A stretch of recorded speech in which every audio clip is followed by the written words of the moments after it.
am Marie Bartlett, and I am the director of the 8MA Ivester Education Center here at the Northeast Georgia History Center, but I am also a historical reenactor, living historian, and historical costumer.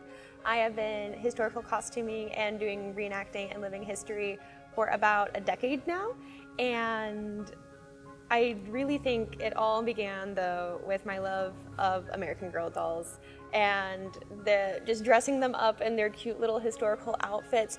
And American Girl doll, while they do have just Velcro up the back because children trying to put on these dresses, everything else is wonderfully historically detailed. And that just really began my love of historical fashion, and dressing like my doll led to me making more and more intricate and to where we are today.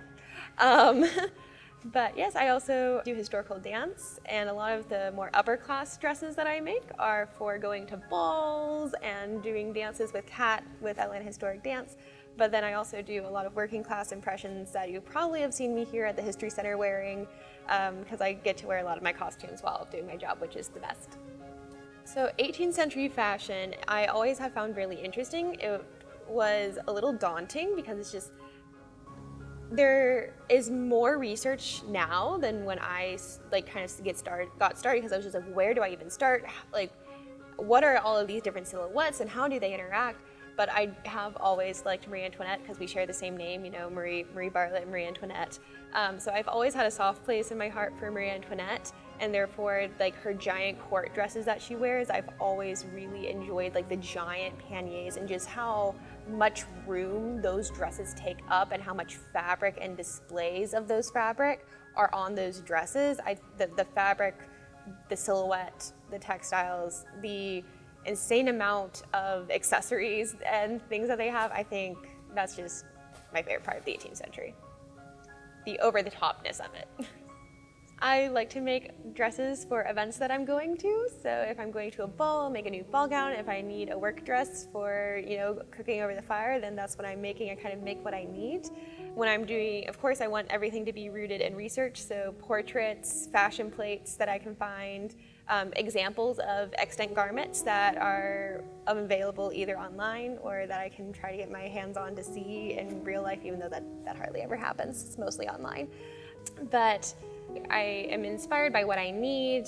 I research what I need would look like, and then sometimes I think it's fun to base my outfit on a character. So like the dress that I'm wearing now is kind of a reimagining of what would Claire Frazier's red dress from Outlander look like, but in a more historically accurate way. I love all fabric. I mean, who can pass up like a silk brocade though? I mean, that is just like jaw-dropping gorgeous.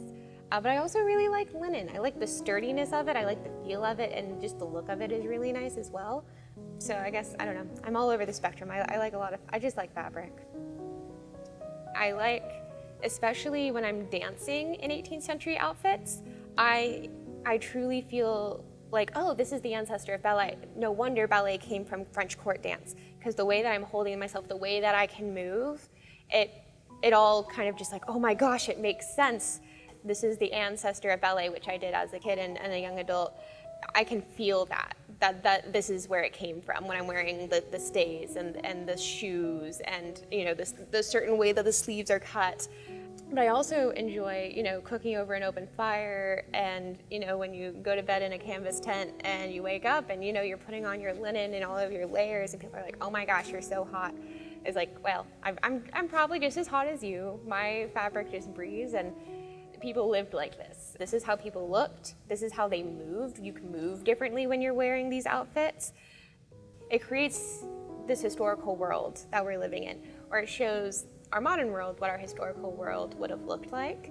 And therefore, I think clothing is one of the best things to work on when you're doing a historical impression, because that's truly what's going to help you learn about everything else, because clothing is so personal. It's the closest thing, it's like your second skin. It's what you choose to put on every day. So what people chose to wear and why, I think, tells us so much about history, and is truly some of the most personal history that we can get.